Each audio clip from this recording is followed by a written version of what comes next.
Hey, welcome back. So, the grown woman experience. What is the grown woman experience about? It's about grown woman shit. Like day to day shit we deal with, we get through it, we got struggles. Shit just happens in your life and you know how you deal with it. So, that's what the grown woman experience is about. I struggle with so many different things: sex, drugs, religion, relationships, girlfriends, cheating spouse, divorce, marriage, single parenthood, fucking trying to hold a job that I hated to work. So let's just jump right into there because I really didn't know what the hell I was gonna get on here and talk about. I just want to talk, you know. So let's talk about career moves and like back in the day, like I had a job, like I had a bona fide job paying my bills. Especially once I became a single parent.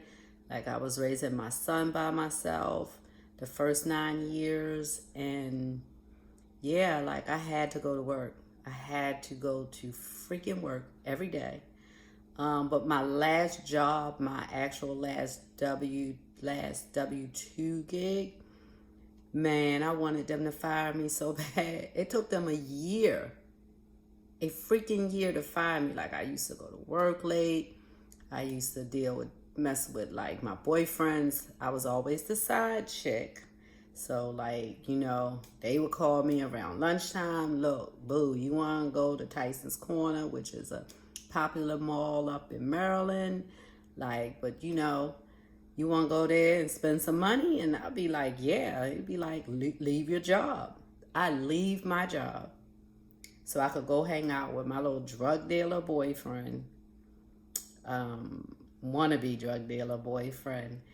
And yeah, I would leave my job at lunchtime and tell him I was sick. I wasn't coming back to work because I was getting ready to go shopping. I was getting ready to dig in some pockets, for real, for real. So I would come to work late, but I would get my coins now. I would do what I had to do to get my coins. So yeah, they finally fired me after a year. And two, I was, is it called bullied at work? I was bullied. My last job, I was bullied, meaning like my supervisor was trying to holler at me, meaning, trying to get with me. But I had men with money, not no supervisor job money. Like they had just cash, So a man with a decent job just wasn't on my radar at that time. So, because that was the fact that I wasn't reciprocating what they was trying to do, it was like now, oh, she gay. So then the females didn't really like me. And no, I was not gay. I'm strictly dickly. Yes. I love women, but I'm strictly dickly. A real ding-a-ling, like, pulsating and it goes up, it goes down. Not no wood, baby. So, anyway, so the women didn't like me because, yeah, maybe I did walk around like, I was all that because of the type of men that I was dealing with. But still I was always to myself. I minded my business. I wanted to get in there, make my coins, get home, take care of my child, try to send him to the babysitter, which was my mother. Like I was trying to hit them streets hard. So anyway, I finally got fired from my job, which I was so happy. I didn't know what I was gonna do. I was living in Baltimore and yeah, I got fired. But I went skipping out of there. Like, it never hit me. Like, what are you going to do? What are you going to do now? I own my own condo. Like, how you gonna pay that mortgage? How you gonna pay your car note? How you gonna take care of you and your son? Well, I knew this, if they fired me, at least I would get unemployment. Well, dummy me, first time ever happening. Unemployment don't kick in like that, boo. You gotta wait a couple weeks. So yeah, I waited for the little unemployment check to come. In the meantime, my phone got turned off. But I did still have a cell phone. You know, you gotta have that. You gotta have your cell phone. But at that time, having a house phone was like, everybody had a house phone. If you ain't have a house phone, like, what's the matter? Like, are you going through something? Are you broke? Yes, I was broke. So actually around that was the time that with no job, is when I met my king, when I met my boo. But like, say if I got fired in May, I think it was like May, I met him in August. So that short amount of time, like my phone got cut off, like I still was hanging out, you know, I still had a little bit, you know, coins or whatever, and you know, I got my booze. Ain't nothing free here. Ladies, listen to me. Ain't nothing free. Stop giving it away for free. And I'm not saying that men gotta pay for it monetary wise, but damn, do some shit for me. Take my trash out, put gas in my car, do something. Hold my hand, take me to the movies. Do something. Stop letting these men have that kitty cat. It's so precious. Stop letting them have it for free. So yeah, you know, my bills were still, you know, for the most part getting paid. And I met my boo thing, my husband, who was like the biggest cornball to me, but he was a cornball to me because he held my hand. He was punctual. He always wanted to take me around his family members, and at first he didn't want me to meet his daughter, which I was like, what? Nigga, you met mine. Why I can't meet yours?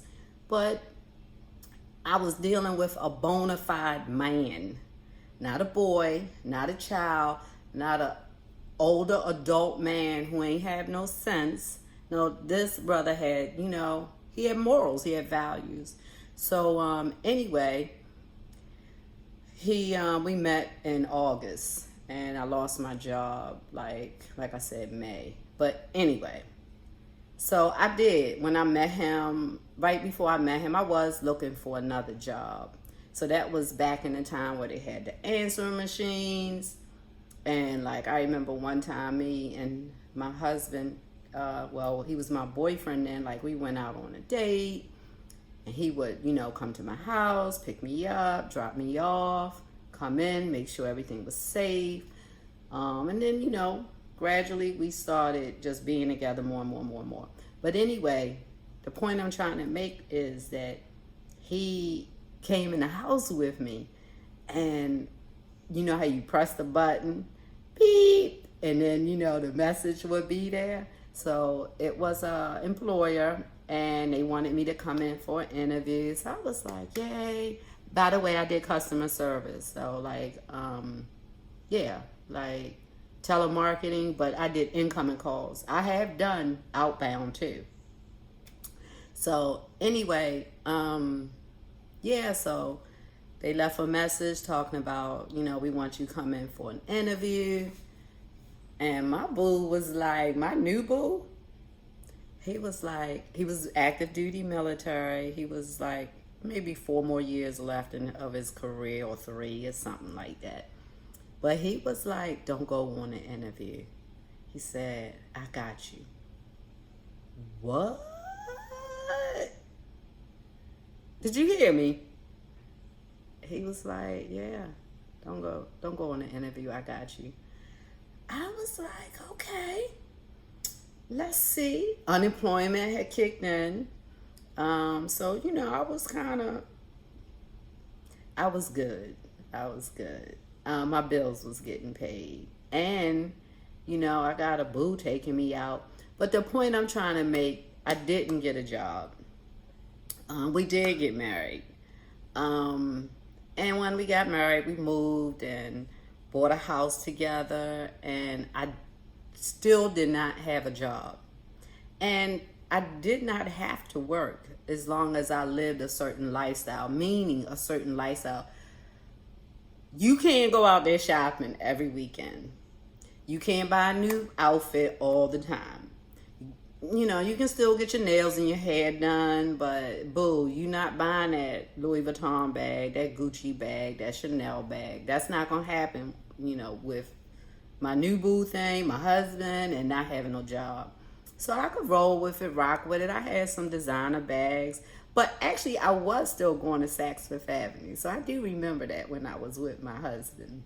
But it might have been after I started working. So anyway, I tried to be that housewife, and I was having somebody come clean. It was a 3-story townhouse, 4 bedrooms. Man, that shit was big. So I did have someone come in there to clean, but I think this was after I got a job, not while I was housewifing. So anyway, he, you know, was like, you don't have to go to work. And I was like, you know, I knew I'm the finance person, so I could look at what he bringing in and what need to go out and be like, okay, this will work. I can do this. So my son at that time was like in the 7th grade, and I wanted to walk him up to the bus stop, you know, to give me some shit to do. He was like, we not doing that. Mom, we not doing that. I can walk 2 blocks by myself. So I used to go to the gym. I was overweight. And so I was going to the gym. I was working out. Actually, I was going to the YMCA. And I was working out, somewhat working out, more so there to engage and, you know, talk to people, meet people, shit. Who am I talking to every day? I can't keep calling him on the phone. So anyway, I was going to the Y, working out.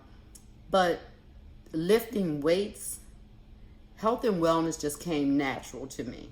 That's why I know I'm a healer. A lot of us have a lot of talents. Everyone has talents, and that's my talent. Like, I'm a healer. So anyway, and that was the beginning of my journey. So yeah, I was going to the YMCA. I liked working out. And when my husband and I, so that was during the week, during the weekdays, but then when my husband, me and him would go to the gym on the weekends, because he's the one that actually got me to working out. When we was dating, he was like he was in Bosnia, and he was looking at like a Essence magazine, right? And this was when we was emailing each other strong. And y'all, I'm gonna tell y'all something, don't email me. I hate emails. And that's because my life revolved around emails for 6 months while he was in Bosnia. I mean, we was emailing the hell out of each other. Phone sex, we was doing it all. Emailing about sex. So anyway, yeah, so he said, you know, if maybe we started working out together, that might bring us closer together. Listen, catch that, because it worked. He said it. He initiated. He was military. He worked out. He was like, maybe if we worked out together. Maybe he was trying to say I was fat. But he always says, I'm, what you call that? Fat, PHAT. So anyway, that's what really brought our bond stronger, because now we got something outside of going to the club, going out to eat, going to the movies, doing family stuff. Our other activity, working out. Yeah.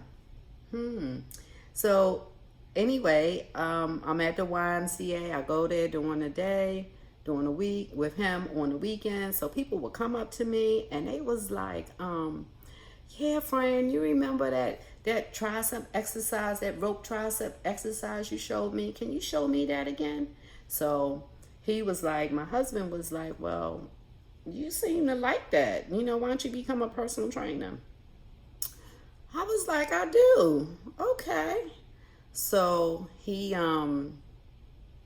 actually had to leave to go to Bosnia, and I got certified as a personal trainer while he was gone. That gave me something to do, because I was super, super lonely.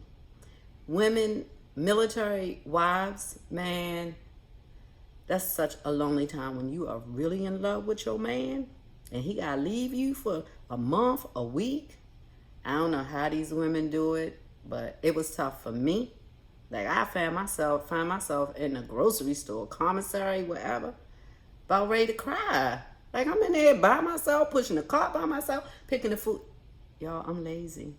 It's not lazy. It's just that I like to have company. I'm needy. That's what I am. I'm needy.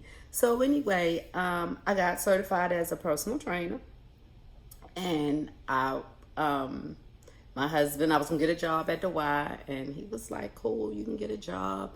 I just don't want you, not that I needed his permission, but he was like, anyway, he said, working is fine, it's cool, just no weekends and no evenings. Evening times was for him. Family time was, the evenings and the weekends. So I got a job at the YMCA, and I did that for, I don't know, maybe a year, 2 years, something like that. I can't remember. But I was good at it. I did it for 3 years, because one of those years I was the top trainer and didn't get recognition because I was in Fredericksburg and there was so much racism down there. But like normally the top trainers for that year, they got a plaque and went on the wall. Well, guess what? When they told me that I was the top trainer for that past year, I didn't get a plaque. I didn't go on the wall. As a matter of fact, I was the only black person at that YMCA that wasn't doing custodial work. Yeah, I guess they considered I had a real job. But I didn't get the recognition. But the Creator gave me recognition. So, and that was because I was good at what I did. And I was humble with it, because I loved it. So anyway, long story short, I had a new director came in. And my new director, after being there like 2.5 years or almost 3 years, whatever, was like, well, Fran, we need you to work 2 weekends, like 2 Saturdays out the month and a Wednesday night, every other Wednesday night. I was like, but let me say this. Before that happened, I had already knew that I wanted to have my own gym. I don't know, like, my husband supported it. Like, I used to, like, train people on the side, like, go to their house. I would have all my weights, my jump ropes. I would have everything. Like, I was determined, and I wasn't taught entrepreneurship through my parents. It was just, I knew I didn't want to freaking work again. Not no organized work, not getting a paycheck like that. And I didn't have to. So, but that's how my personal training gig started. Then, it started like that. Then my husband and I was like, okay, we buying this big house, the 6-bedroom house that took me 3 days to clean.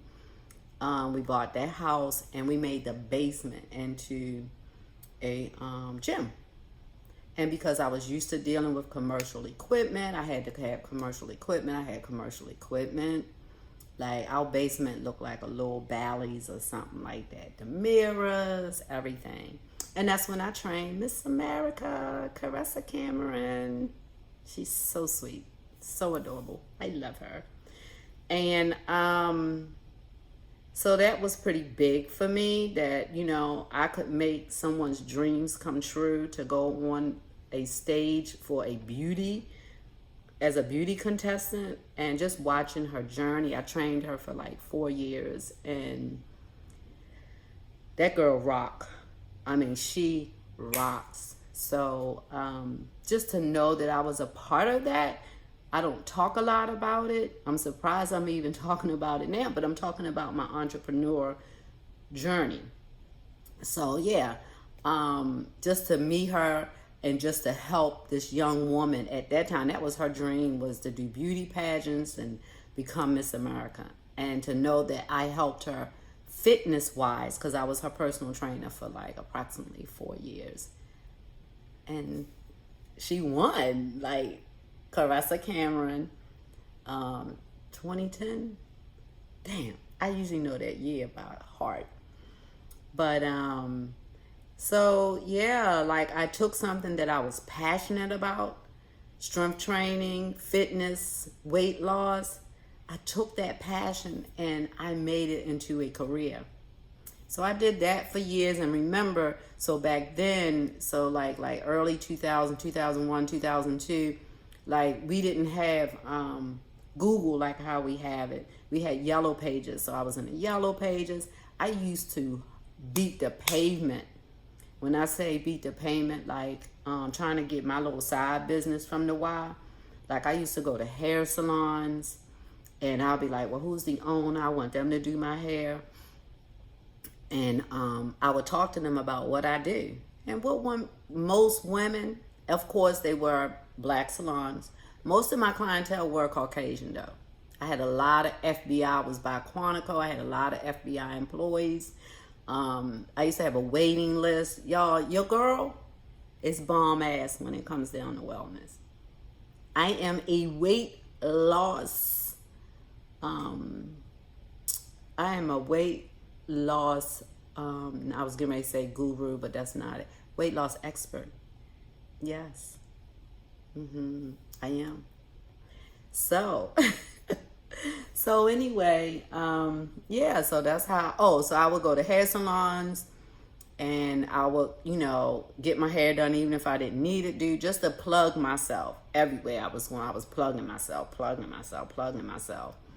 And, yeah, so I did that out of my basement for, I'm not real accurate with numbers, but maybe like 10 years or so, or a little longer.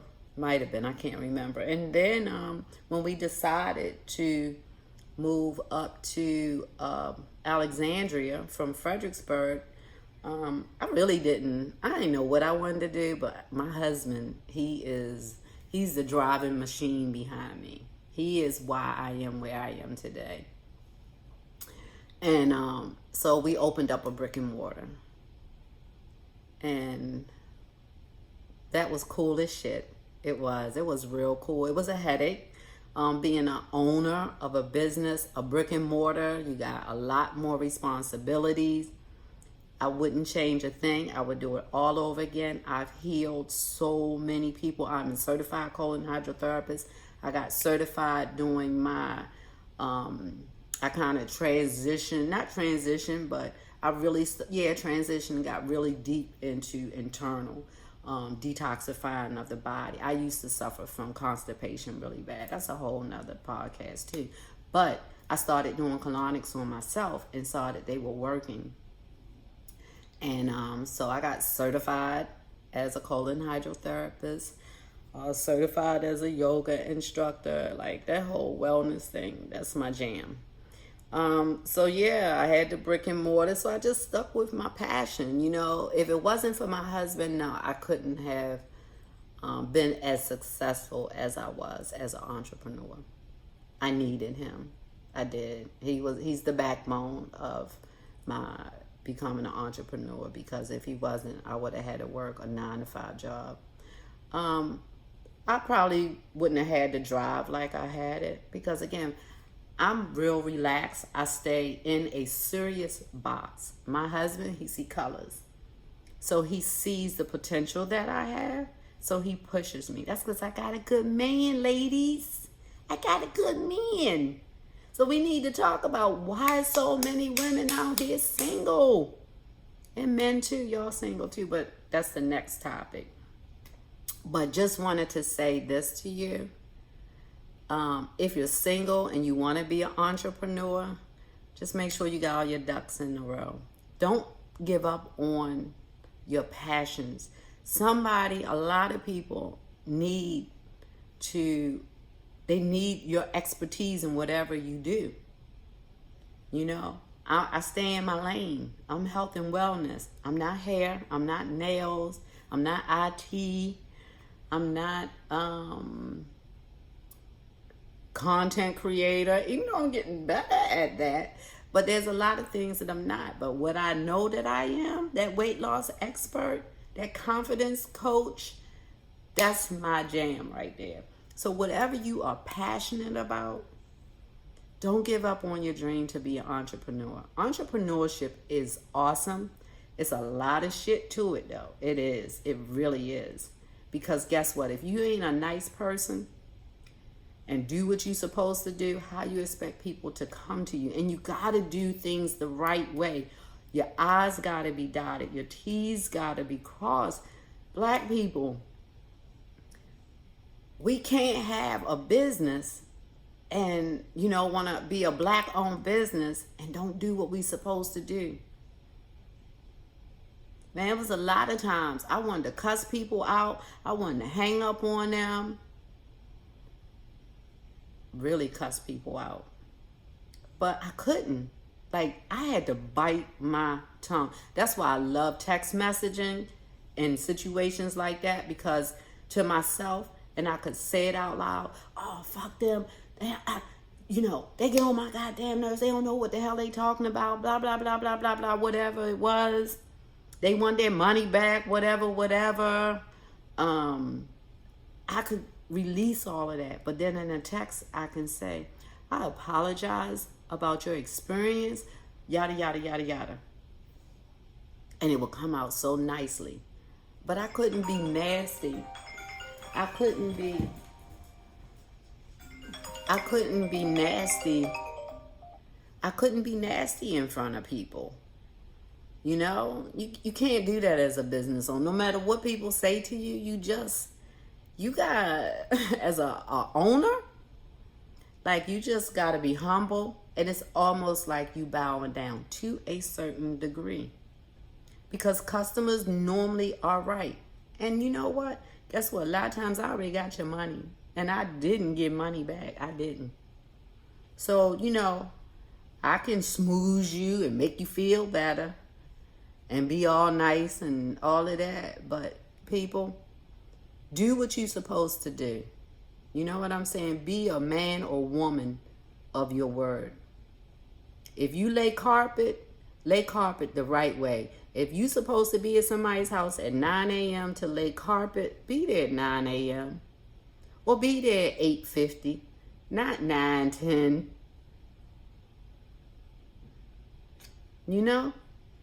So all this was about was be passionate about what you're doing, learn more about it, take baby steps.